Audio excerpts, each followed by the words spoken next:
We are tackling subjects today. So what is a subject? The subject of a sentence is what the sentence is about. It's the person or thing doing the action. So take this sentence as an example. Gerard applied guy liner before the show. Find the verb first, applied. So who applied the guy liner? Obviously, Gerard. That goes without saying. So Gerard is clearly the subject of this sentence. So in this video, we're looking at subjects that might not be as obvious as Gerard applied guy liner. Are you ready? A single, seemingly harmless piano note has the power to emotionally cripple everyone within earshot. Do you think you know what the subject is? If we go for the verb first, which we should, the verb here is has. So what has? It's the note. The note has the power. Truer words have never been spoken.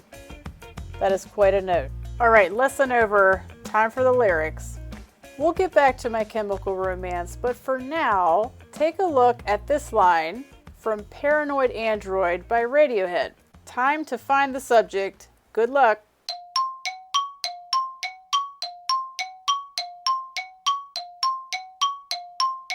Were you successful? Let's find out. Go for it, Tom. I guess we could hear the whole line. Thanks, Tom. Let's break this down. Our first step is to find the verb. So we have two possibilities of the verb in here, makes and look. Both seem like verbs, right? But the verb we want, makes. So what makes? Ambition. So why isn't look the verb? Because the sentence isn't saying you look pretty ugly, because that's just mean. They're saying what makes you look pretty ugly. And in this case, ambition does. You're not even listening to me, are you? You're just listening to the song in the background, right? You know what? I'm not even offended. It's a fantastic song. Let's move on to example number 2. It's time for Pearl Jam. From the song, Elderly Woman Behind the Counter in a Small Town. Did you know that was the title of this? Let me know in the comments. Check out this line and begin your search for the subject. Good luck.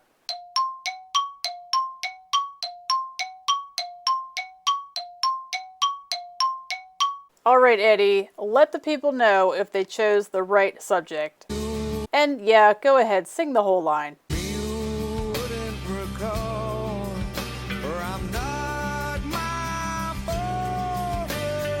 Thank you, Eddie. That was perfect. I would not recommend writing a sentence like this, but who am I to question Eddie freaking Vedder? Me, you wouldn't recall. In other words, you wouldn't recall me, is how you should really say this. But again, I'm not questioning Eddie. So just like in the last example, we have a tricky verb again. We have what is called a verb phrase here. Would recall. So next we say, who wouldn't recall? Is it me or is it you? It's you. It's always you. Don't take responsibility for anything.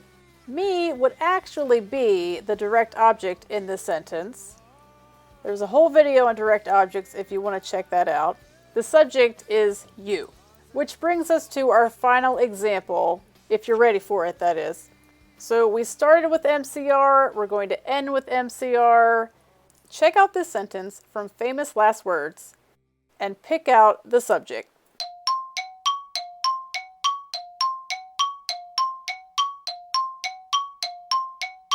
All right, Gerard, just the subject, please. We definitely need the whole line, Gerard, if you wouldn't mind. Thanks, Gerard. Perfect. Even finding the verb in this sentence is tricky. Is the verb say, or is the verb stop, or is the verb going? Those all sound like verbs, right? Now you can see why I saved this one till the end. We have another verb phrase in this example. Can stop. That's the verb. So then you say, well, what can stop? The subject here is nothing. Because we have can say, can stop together, it makes it not quite as obvious. Nothing you can say is the thing that can stop me going home. If you got this one, major props to you. That Gerard, I tell you what, making us work for that one. And that'll do it for unusual subjects. Let's take a look at your scores. For 3 points, first of all, well done. 3 points, there's a surprise live stream concert and you're just in time for it. 2 points, you catch the live stream, but your internet connection is pretty glitchy. 1 point, while watching the live stream, your video decides to freeze in the first verse of your favorite song. Bummer. A huge thank you to the bands My Chemical Romance, Pearl Jam, and Radiohead for giving us some unusual subjects today. And a special thank you to you for watching. So until next time, keep your subjects and verbs in agreement. Remember that your doesn't automatically mean you are, and always use the Oxford comma. Bye everyone.